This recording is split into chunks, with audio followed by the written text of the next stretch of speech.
Welcome. My name is Patrick Curran, and along with my highly concise and non-grumpy friend Greg Hancock, we make up Quantitude. We are a podcast dedicated to all things quantitative, ranging from the relevant to the completely irrelevant. In this week's episode, Greg and I plumb the depths of what is a dissertation and what purpose does it serve. We are aided in the use of an AI language interpreter to translate old man grousing to positive and supportive advice for students as we discuss the strengths and weaknesses of a dissertation project. Along the way, we also discuss pumpkin spice, marching bands, Maximus Decimus Meridius, Hiccup, being too American, OMG, anger interpreters, patience and self-restraint, the pantsless Lindy, it's just something people do, flight instructors, Bloody Marys for row 14, dead birds, sleek sports cars, three-masted ships, downright silly questions, we are the world, devolution, and subconning. We hope you enjoy this week's episode. You know what time of year it is? Oh, this is the best. As long as you promise not to invoke pumpkin spice anything, it is the fall. I love a little bit cooler. Carolina will still kill you into October, but leaves are starting to change a little bit. You know what my favorite icon is? The marching band. You can hear them practicing on the quad on campus. I love it. This is my favorite time of year. Oh, I meant it's dissertation season. Oh, yeah, sorry. That too. Sorry to crush your vibe there. I'm ready to go for a walk in the woods to look at the changing season and think about how for everything there is a time.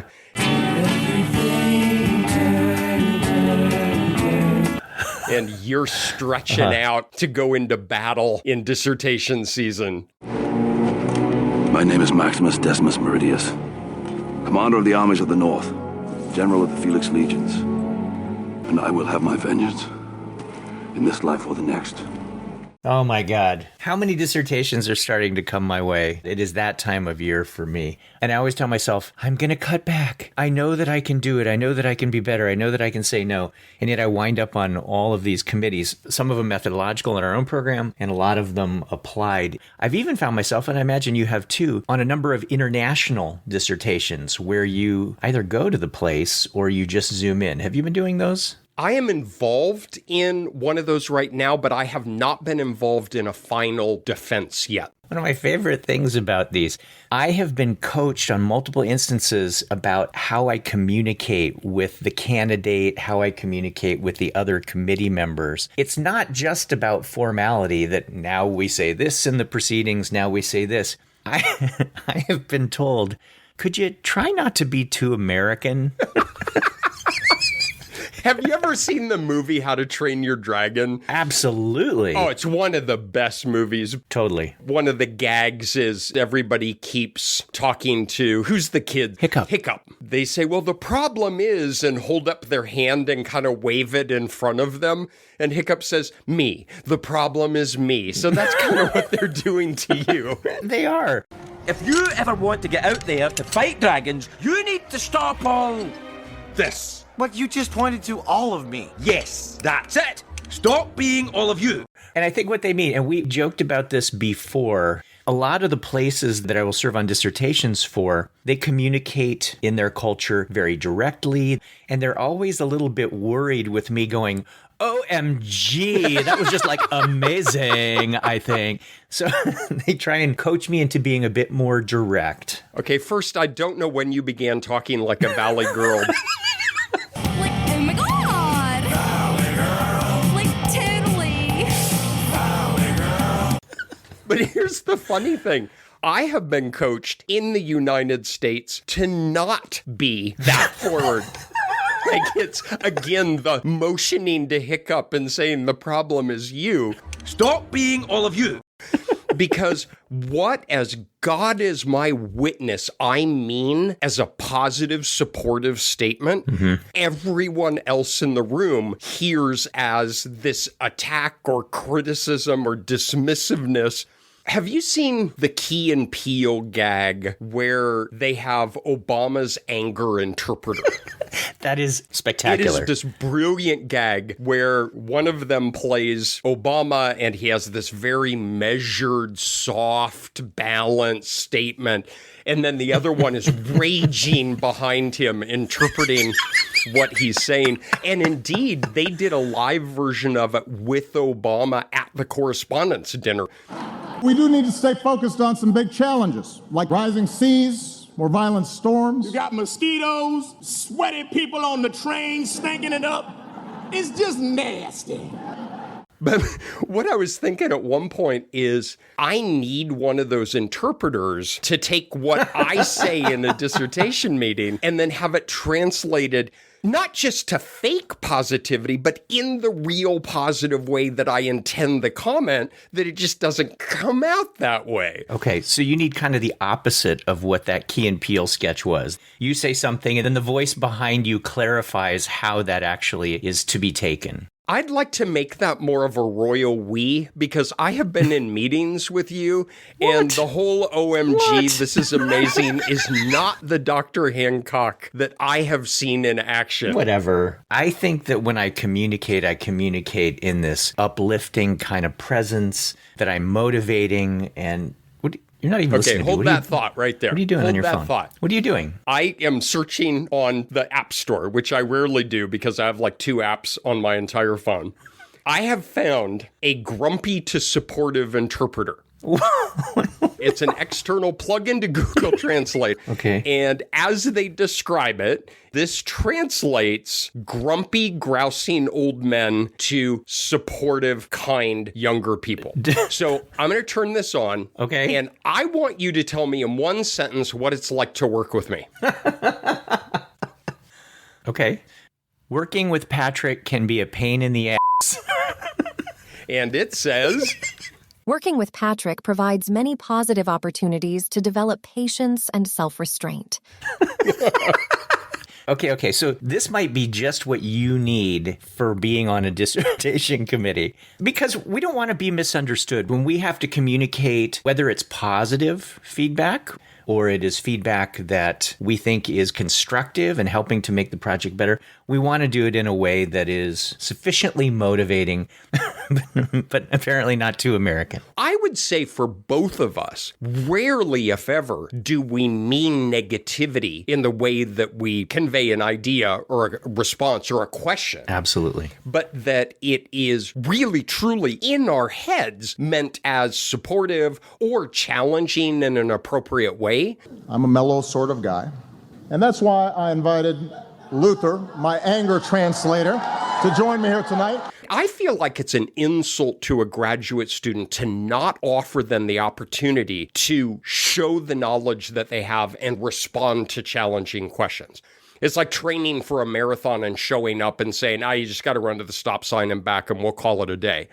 That's just disrespectful for the student. And so a lot of times I feel like when I am challenging in a meeting, I'm giving the student an opportunity to shove me back and show off a little bit, when in reality, everyone in the room is staring at me as if I took off my pants and was doing the Lindy on the table. The Lindy? I told you, I was born in the wrong century. I've taken off my pantaloons and I'm doing the Lindy.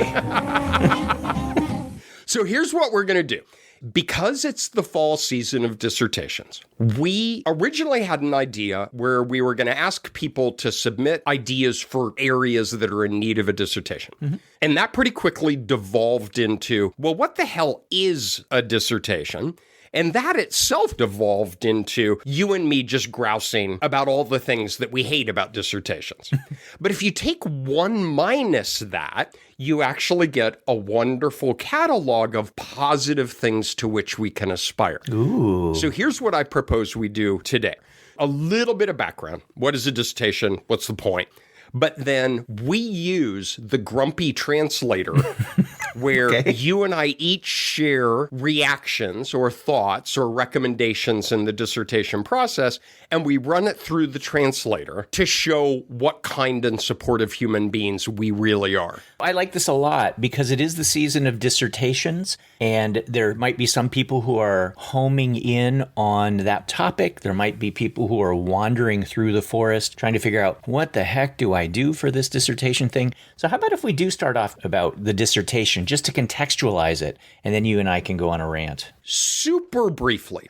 It varies by discipline, it varies by country of origin, but in general, a doctoral program, you have certain curriculum requirements, teaching, research, if you're clinically oriented, you have internships, that kind of thing.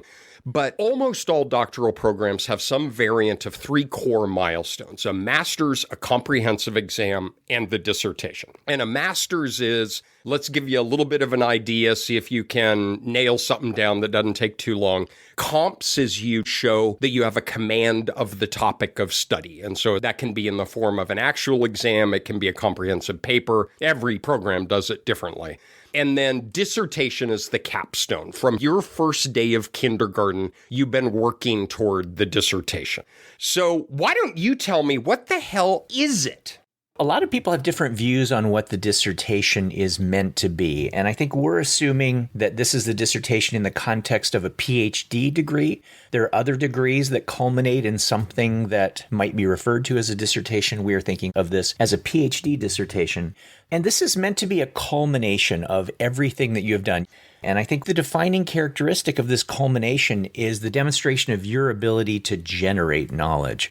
Because you have been going through your whole academic career, for the most part, acquiring all of this knowledge. And the dissertation is an opportunity for you to show that you actually know how to create something that contributes to the body of knowledge and that you can communicate that.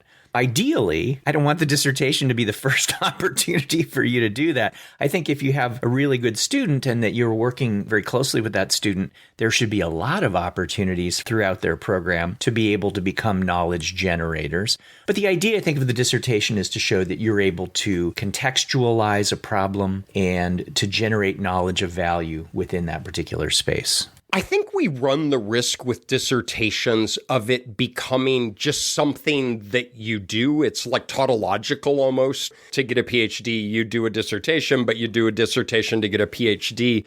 There's a wonderful musician my kid introduced me to named Will Wood. Yeah. And actually, I took my kid down to Charlotte to see him in concert, and it was great fun. We actually got to meet him and talk to him and stuff. Very cool. Yeah, it was really fun. But he has this wonderful line in one of his songs is there's this almost manic kind of verses that he's doing, and then he pauses and he says, I don't know, it's just something people do.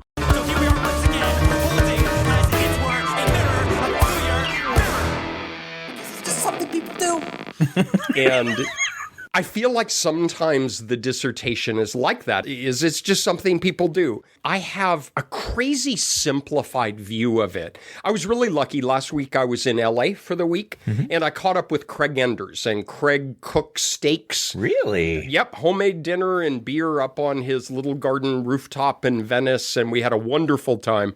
And we were talking about our jobs, and he said, dude, how lucky do we get that people give us money to create knowledge and tell people about it? Yeah. That is our day job. That's right. And what is the dissertation? It is a coast-to-coast flight of that process, but under the supervision of a group of people who have been there before.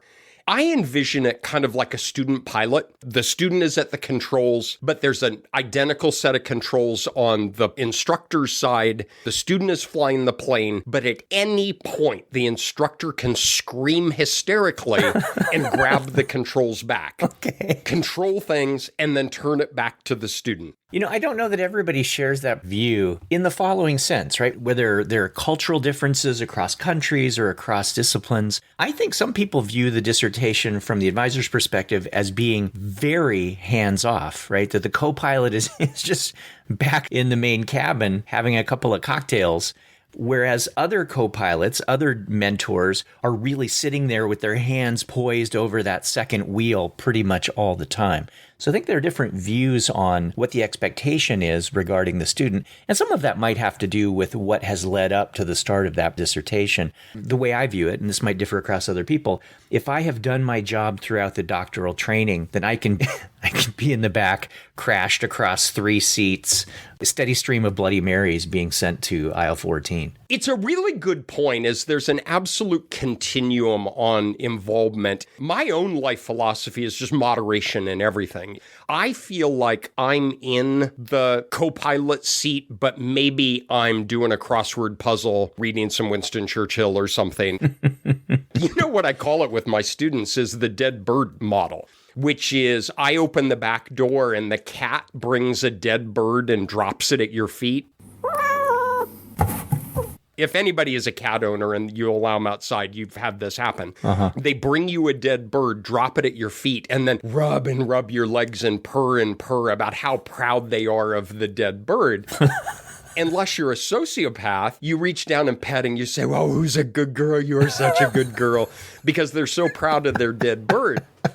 I don't believe that a student should be expected to bring an 80-page document and drop it at the feet of their committee. The entire point of the committee is to provide them structure and scaffolding and feedback, Sure, where they really are doing it on their own, but not out for 40 days and 40 nights in the wilderness. What I always describe to a student is that when they first come to me and we engage in collaborative research, they might be riding in the back of the car and I'm up front driving and they're kind of looking out the windows. And then they move up to the front and they sit in the passenger seat right next to me and they get a better view of what's going on. And then they take over the wheel and I sit in the front seat. And then eventually I'm in the back seat. And occasionally I need to do some backseat driving. But ideally for me, by the time we get to the dissertation, I really am sitting in the back seat, letting them drive. It's only occasionally when I or a committee member has to leap over the back seat to grab the wheel. But again, your mileage may vary. Your kilometerage, do we say kilometerage? May vary. But I would imagine between the two of us, we've probably served on, I don't mean chaired, but served on, 500 dissertation committees by now? Yeah. I would imagine that there are a few things that irritate us about the dissertations that we interact with, whether they're quantitative dissertations or dissertations in applied areas where we're sort of the quantitative watchdog. You use the word irritate, and you're right, it is. But also, this is more, you have an opportunity to do something really great here, and it's falling short, or you're cutting corners, or you did not maximize this potential that you had. And it comes across as grumpy as heck, but I really, truly believe it's pushing a student to do the best that they're capable of doing. Mm-hmm. So what we're going to do is we're going to use the grumpy translator. Greg and I are going to bounce back and forth on things that we are grumpy about. We're going to let the translator translate that into what we really mean, and then we'll chat about each point a little bit. Okay. As Greg alluded to earlier, there is huge variability. There's variability across advisors. There's variability across disciplines. There's variability across country of origin. Yep. None of this is universal and holds as sacred truths. These are simply what we've learned over a combined, 60 years from the trenches. Mm-hmm. So should I start or do you want to start? Yeah, go ahead. All right. Point 1. It drives me insane when just the sheer tonnage of material is equated with quality. Overall length, the number of tables, the number of figures, the number of equations, the number of appendices. It is easy to indiscriminately crap out a mass amount of material and force the committee to sort through the wreckage of your document and separate what's useful from what's not, suck it up, do what's required to write something that can actually be understood by somebody. All right. Then let's see what that translates to. Whew. A truly wonderful dissertation is one that is clear, focused, and always on point. Design your document as you would a sleek sports car in which you can transport your reader on your joyous journey with the same exhilaration and fulfillment that you experience yourself. Your dissertation is a gift to society, so design it efficiently with the loving care that it deserves. Okay, I am willing to admit that's different. It is the same sentiment. I appreciate that a listener would hear those two messages differently. But my point stands, which is it's a misattributed quote and it's gotten to the point where nobody knows who said it, but I think it's brilliant, which is, I am sorry I did not write a shorter letter, but I did not have the time. Nice. It is hard to write a short document. It is hard to convey complicated ideas and conclusions and inferences in an abbreviated space. And it's easy just to dump and dump and dump and then force other people to figure out what should be paid attention to and what not. And I think a dissertation should aspire to be as concise and as clear as possible, and that takes work. It is a tremendous skill. When I think about the range of dissertation lengths on the committees I've served, I think at the low end, it was around 48 pages, and at the high end, it's like 520, I think. Wow. Oh, yeah. I have never had that. That was a dissertation that had a huge qualitative component, so there were a lot of transcripts from which a lot of analyses were done. So it was a complete reckoning of absolutely everything.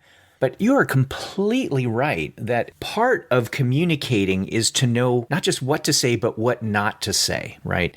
And to help guide your reader as you're going through. And I think there are cultures that the dissertation has to be some massive document. Now, I might differ from you on this issue that I do want to be able to go in and figure out everything that the student has done. So I want there to be some record, but I still need there to be choices made, and I still need the student to guide us through everything. One thing that we do in our program, and maybe others do it out there as well, our students have to submit 2 documents. One is the dissertation, and the other is a no more than 40-page manuscript in APA format ready to be submitted. You cannot show up to your defense without having both of those. The objective there, of course, is to make sure that the student is capable of making all of those choices, capable of writing with a particular audience in mind within our profession. That's an interesting idea. We aspire that that would be the next step from the final document, right? But we don't require that. I like that. I don't want to be misunderstood that I believe this should be a comprehensive capstone project, but part of it is having some self-confidence on the side of the student to say, I'm going to tell you what I believe to be important. I am not going to tell you what I believe is not important or irrelevant or is tangential to the conversation, as opposed to, I'm going to bring you everything I did and you can tell me what's interesting and what's not. I like that very much. In fact, if I get to share my grumpy thing about dissertations, it follows right from that very nicely. May I go ahead? Okay, let's see if the app works for you. Hang on, let me clear it. Okay. And, okay, go. Don't suck at writing. Wow, yours was a little shorter than mine was. Okay, let me see what this says. Seize this incredible opportunity to showcase all the amazing skills you have acquired throughout your program, not just in your substantive area, but in the areas of scientific, technical, and pedagogical communication. You and I have a lot to learn here. That does sound a lot better. Okay. All right. So one of the skills that you're supposed to acquire throughout your program is not just the ability to do research. It's about the ability to communicate that research. That means that all aspects of writing, setting up the problem, making sure that there are very clear links between the background literature, the problem statement, that you have contextualized that properly, that the link into the methods that were chosen is completely clear. I want it to be well articulated. I want it to be crisp. If that means having other people proofread it, then by God, have other people proofread it. But you should be delivering the absolute best of you in terms of quality in this document. And this is where I would move up from aisle 14 with the Bloody Marys into the co-pilot seat, because that's where an advisor can really help in exchanging drafts and giving feedback about writing style. Because scientific writing is a skill to learn, and it is not an easy skill to learn. For me, writing is teaching. I've said that before. So give me your best teaching. Teach the reader what you have done. Ooh, I like that. Thank you. All right. So hang on. I got to clear out the buffer on the app. I'm going to try a new one. Okay, here goes. It drives me crazy when somebody pursues an idea that amounts to pebble picking or represents some trivial advance. All right, here's the deal. If in your proposal meeting, I already know how your project is going to come out, then it's not worth doing it. If it is so predictive that the results can't come out in any other way than what you propose, then it is not worth pursuing. I can look out my window right now and tell you with 100% accuracy it is not going to rain within the next 5 minutes. You know why? Because there's not a cloud in the sky. You know what's useful is it going to rain a week from now or not? Don't be a coward. Set out to tell me something I don't already know. Because if I know it coming out of the proposal meeting, it's a waste of time for both of us. How big is the buffer in that app? All right, I realize this is turning into an airing of grievances, which I didn't realize. I do feel a little better, though. Okay. Does the app say something now? Okay. You are a great three-masted sailing ship, and though you are safest in the harbor, you were built for the open sea. Don't just sail the shallow waters that you know. Set your bow to the uncharted ocean, where you can overcome the rough gales and return home with a map that the world has yet to see. Be the ship. Huh. Okay, not how I would have worded it, but the app helps highlight that I really, truly mean that in a positive way. Yeah. You have skills. You have knowledge. You are an expert in your field. Don't do something safe and predictable. You are better than that.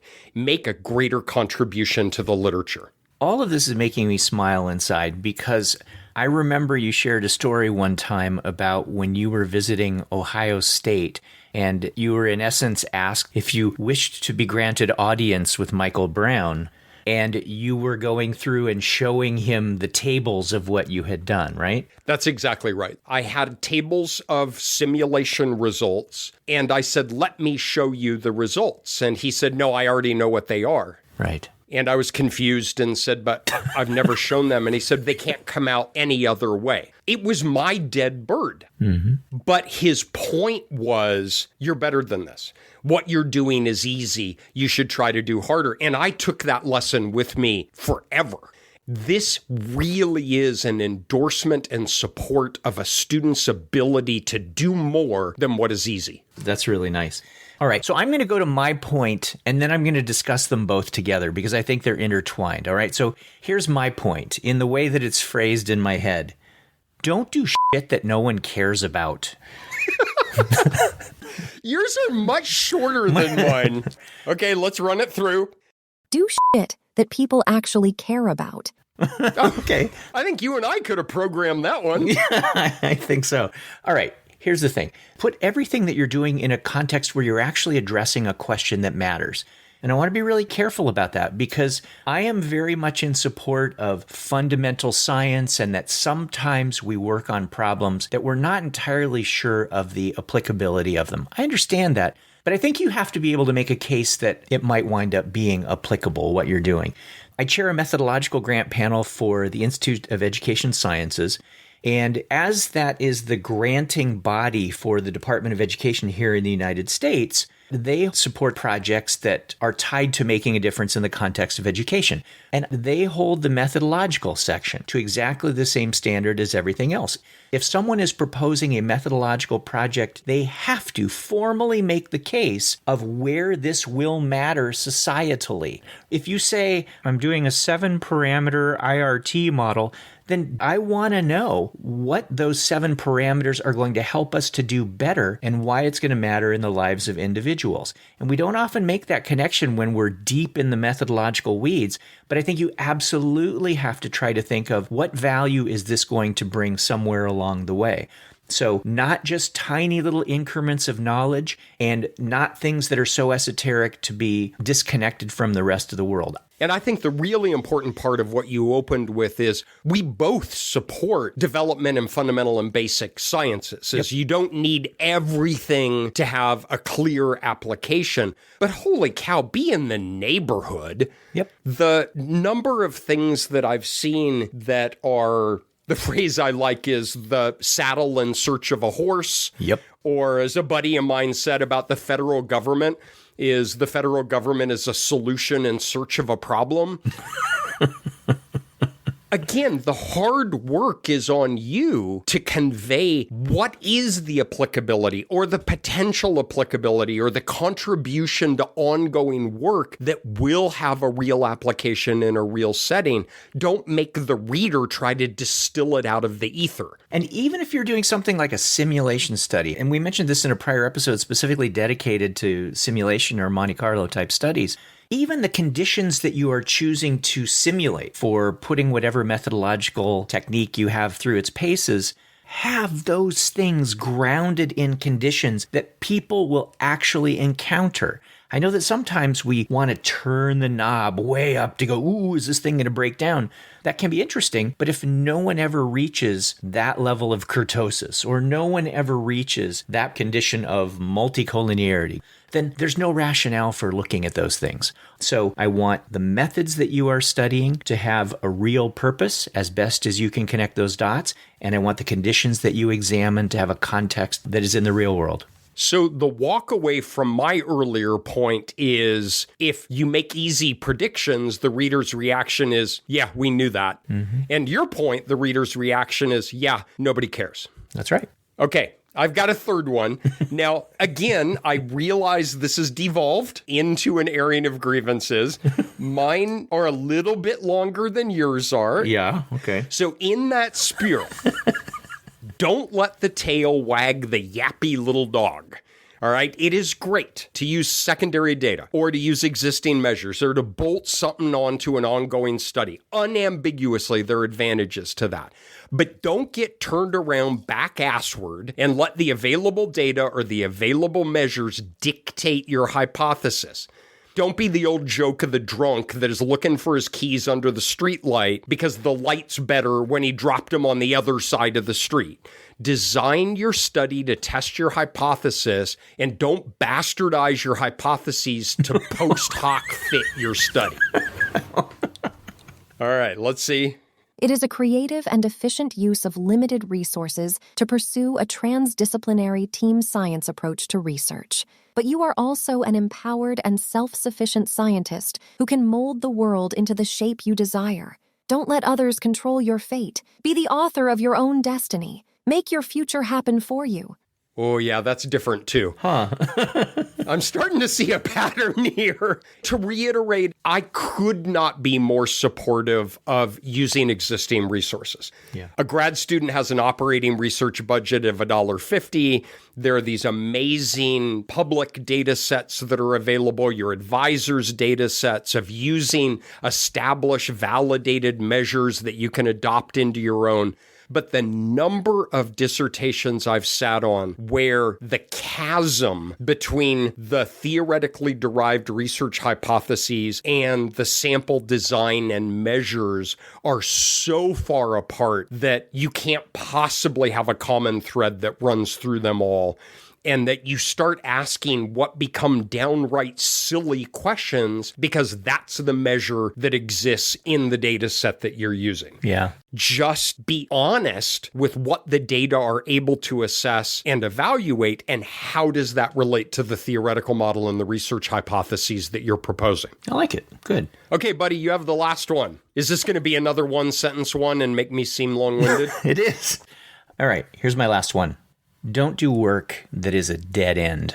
I think I misunderstood the homework assignment. Okay, the irony is not lost on me of, I'm sorry I didn't write a shorter letter, but I didn't have the time. Okay, talk to me, Goose. Make clear to your reader that your work is part of a larger problem-solving context, that you are helping to bring about the change you hope to see in the world. We are the world. We are the children. We are the ones who'll make a brighter day, so let's start giving. Okay, wow. All right. I'm going to put a stop to that one. Come on. I'm trying to be motivational. Why don't you tell me what the heck that means? All right. The way that we have talked about dissertations, in fact, it could be a problem that is in its own little corner of the world. It could be impactful, and that could be fine. That could be an opportunity for demonstrating someone's ability as a researcher. I don't happen to like that, though. I don't like a one-off study.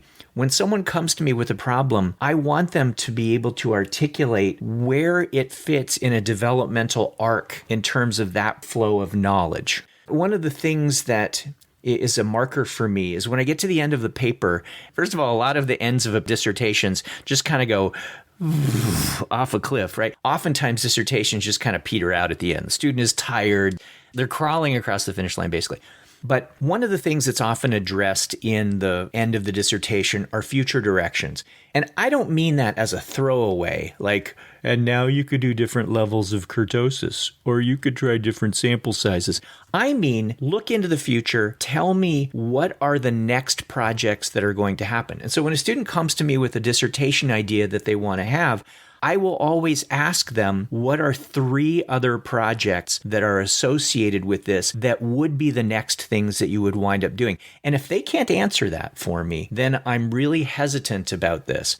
We often are sending people off into settings where they have to continue to be knowledge generators. It could be in an industry setting, but it's often in academic settings. So I want them to leave with something that is seeding more projects. So it's very important to me that work that people do in a dissertation have a really nice context for what else is going to be done. We are fundamentally a cumulative science. You don't want to pebble pick, like I groused about a little bit earlier, so just throw your little tiny bean into the pile of science. You want to aspire for more than that.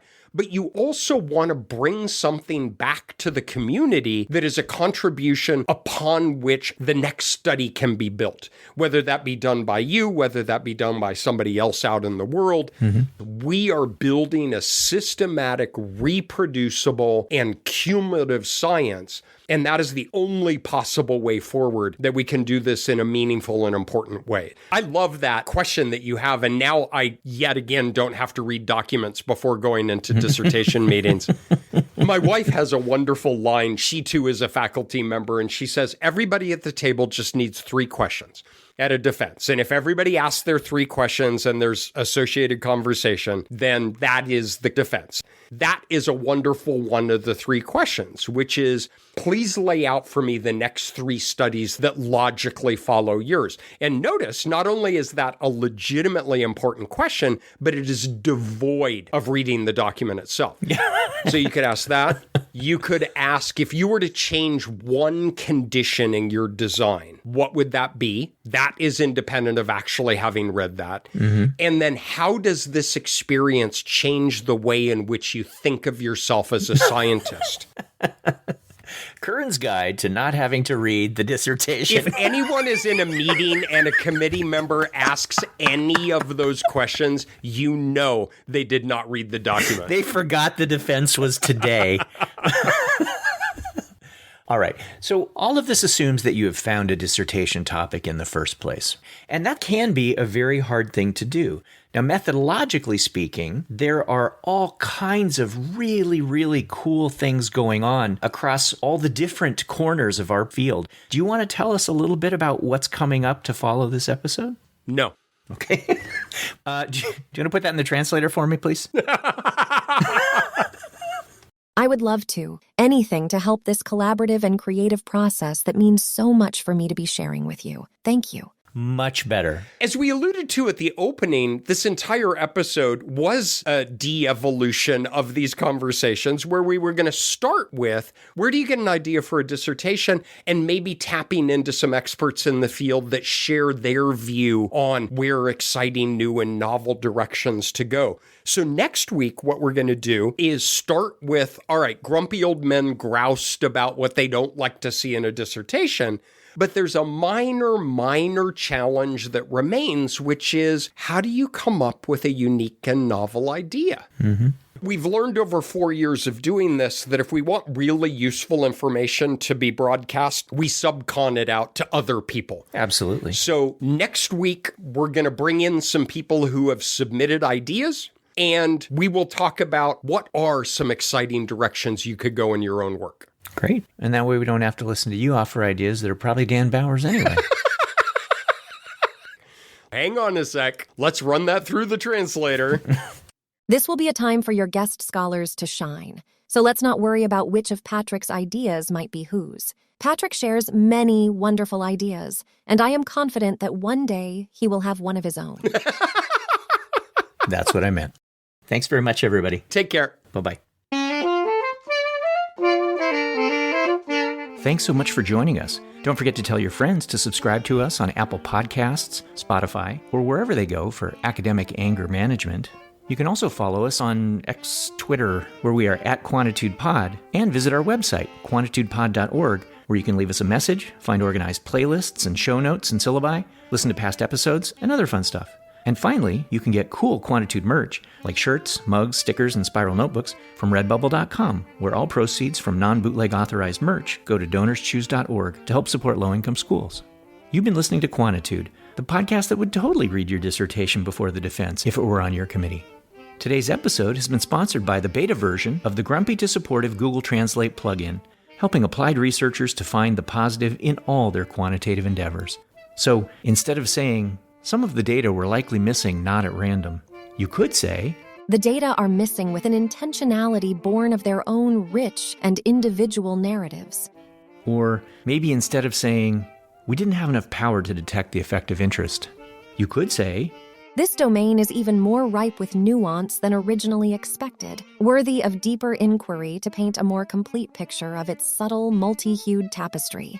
Well, and finally, rather than the following, as pointed out by reviewer 2, the chain of causal inference is likely compromised by unmeasured confounders.